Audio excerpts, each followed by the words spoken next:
A safety device that's all over the roads and highways in Massachusetts and across the country is under serious scrutiny. That's because it's being blamed for deaths and devastating injuries. Now the state is taking action. But Fox Undercover's Mike Beaudet found one local woman who says it's too little, too late.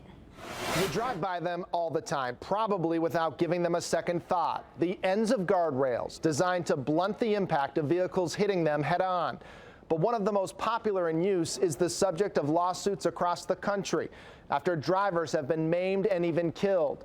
Now one local woman is telling her story publicly for the first time, warning about a guardrail fail that almost cost her life. I remember going into the guardrail, having the guardrail come up into my vehicle, and I just remember hearing a lot of gravel and metal. Diana Allen was driving down Interstate 395 in Webster when she says another driver cut her off, forcing her off the highway. She hit the end of the guardrail known as the end terminal. And I remember looking down after we stopped, and there was no foot. It was just my bone. The guardrail pierced her car like a giant spear, taking off part of her leg as it traveled through the passenger compartment. If I had been a little bit shorter and closer to the steering wheel, I probably would have been severed in half. It wasn't supposed to happen this way. Test crash videos show how the guardrail system is supposed to work. A vehicle hits the guardrail end terminal just like Allen did. The force of the impact drives the end terminal forward. The guardrail behind it is pushed out and away like a ribbon, absorbing energy from the impact. But in Allen's case, that end terminal was found more than 100 feet away from the crash. This is clearly the guardrail and where it entered my vehicle. This is the back of my vehicle, and you can see the hole that was made by the guardrail. She struck an end terminal known as an ET+. In a lawsuit, Allen says the ET+ is prone to what's called throat locking. Instead of the guardrail being moved away from the vehicle, it skewers the oncoming car. Gruesome crashes across the country have occurred, resulting in more than a dozen lawsuits. The manufacturer of the ET+ is Trinity Industries, headquartered in Dallas, Texas. In a statement, Trinity says it has a high degree of confidence in the performance and integrity of the ET+ system, and notes that the Federal Highway Administration continues to allow its use on U.S. highways. It's really a nationwide problem. Attorney Stephen Lawrence represents Diana Allen and others who say they were seriously injured by the failure of the ET+ end terminal to work as intended. I believe that there's at least one person been maimed or killed per month, and I think you're looking at hundreds or thousands of victims when this is all uncovered. What is the problem with these Trinity guardrails? The problem with the Trinity guardrails is they shrunk the device to make it from a functioning product that would save your life to a product that simply does not work and ends up impaling you or worse. Trinity changed the ET+ in 2005, shrinking this feeder chute from 5 to 4 inches. That made each of these units about $2 cheaper, according to Attorney Lawrence. But he says it also made the ET+ prone to locking up, which in turn has resulted in gruesome crashes.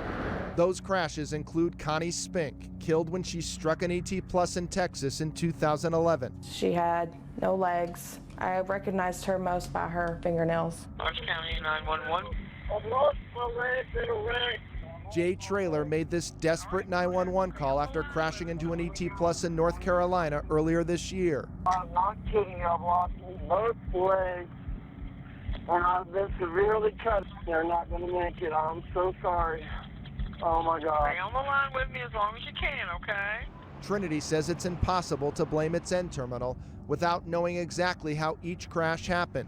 The company also points to the Federal Highway Administration, which reviewed allegations the ET+ was malfunctioning and reaffirmed its approval of the device in 2012 and again this year. But as of last week, the ET+ is no longer an approved product in Massachusetts. We're taking the steps to suspend use of these Trinity ET+ guardrail end treatments. Frank DePola is the administrator of the Massachusetts Department of Transportation's Highway Division. What's your concern about these guardrail ends? There have been some accidents reported where significant damage to cars or vehicles and personal injury have occurred because of a failure in the manufacture of the end treatment. DePola says hundreds, maybe thousands, of the modified ET Plus terminals are on Massachusetts roads and highways. For now, those ET Plus N terminals already in place will remain there. The woman we talked to says the state needs to do more. Sympathize with the woman's condition, but we need to make sure that we have enough evidence that before we go out and do a wholesale change of hundreds, if not thousands, of these end treatments across the state. How much evidence do you need? There's serious injuries, there are deaths all over the country. What's it going to take to make the change? Well, what we need to do is, first of all, find out how prevalent they are, determine what the impact would be to our entire program. They're doing something, but is that enough? Not for me. Unless they want to come and walk in my shoes every day. Get them off the roads, take them away.